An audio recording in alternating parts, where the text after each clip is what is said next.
السلام علیکم ورحمۃ اللہ وبرکاتہ والصلاۃ والسلام علیکہ یا رسول اللہ۔ بسم اللہ الرحمن الرحیم۔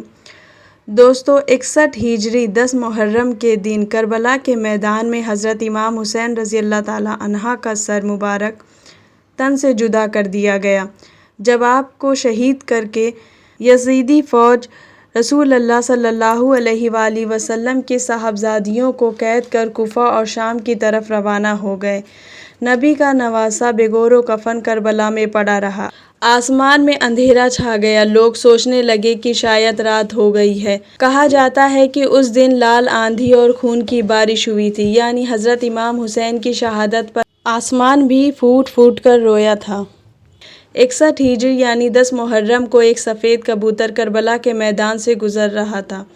اس نے دیکھا کہ کربلا کی تپتی زمین پر نواسہ رسول صلی اللہ علیہ وآلہ وسلم کا جسم مبارک میدان میں تنہا پڑا ہے۔ وہ کبوتر چیختا ہوا نیچے آیا اور کہنے لگا، قیامت آ گئی ہے، امام حسین کو قتل کر دیا گیا ہے اور رسول اللہ کے خاندان کا خون کربلا میں بکھرا ہوا ہے۔ یہ دیکھ کر سب پرندے رونے لگے۔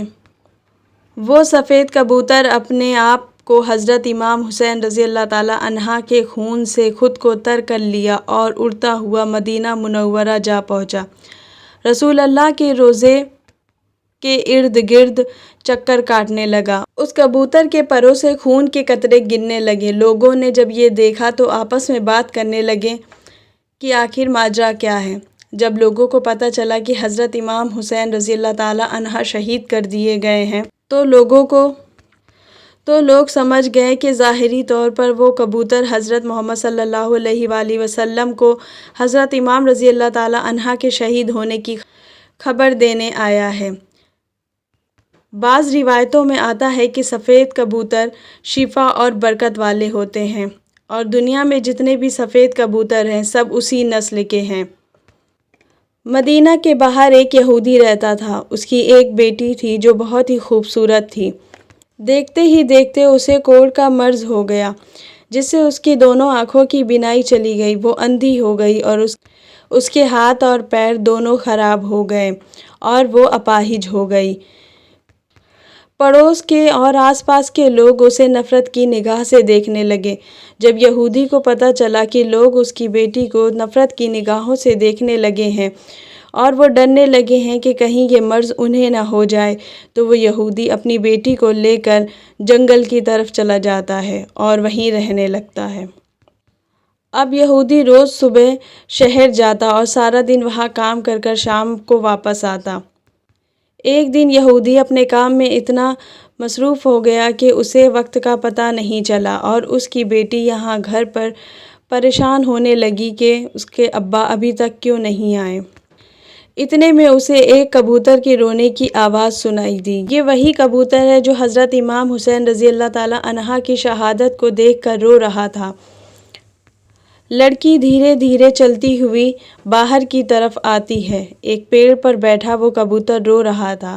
لڑکی کو دکھائی نہیں دیتا، لیکن پھر بھی وہ اوپر کی طرف منہ کرتی ہے تو جیسے ہی کبوتر کا خون اس کی ایک آنکھوں پر پڑتا ہے، اس کی آنکھوں کی بینائی آ جاتی ہے، اور ایسے ہی اس کی دونوں آنکھوں پر خون پڑنے سے اس کی آنکھوں کی بینائی آ جاتی ہے۔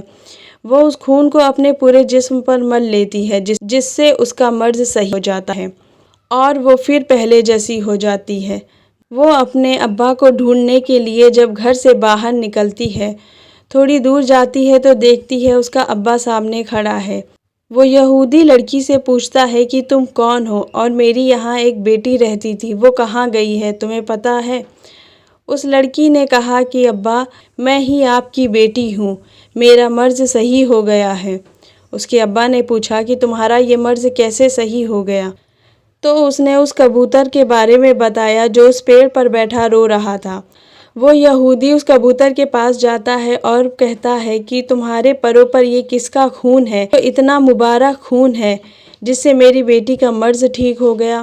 وہ یہودی کبوتر کے بارے میں ادھر ادھر سے کچھ پتہ کر کے آتا ہے۔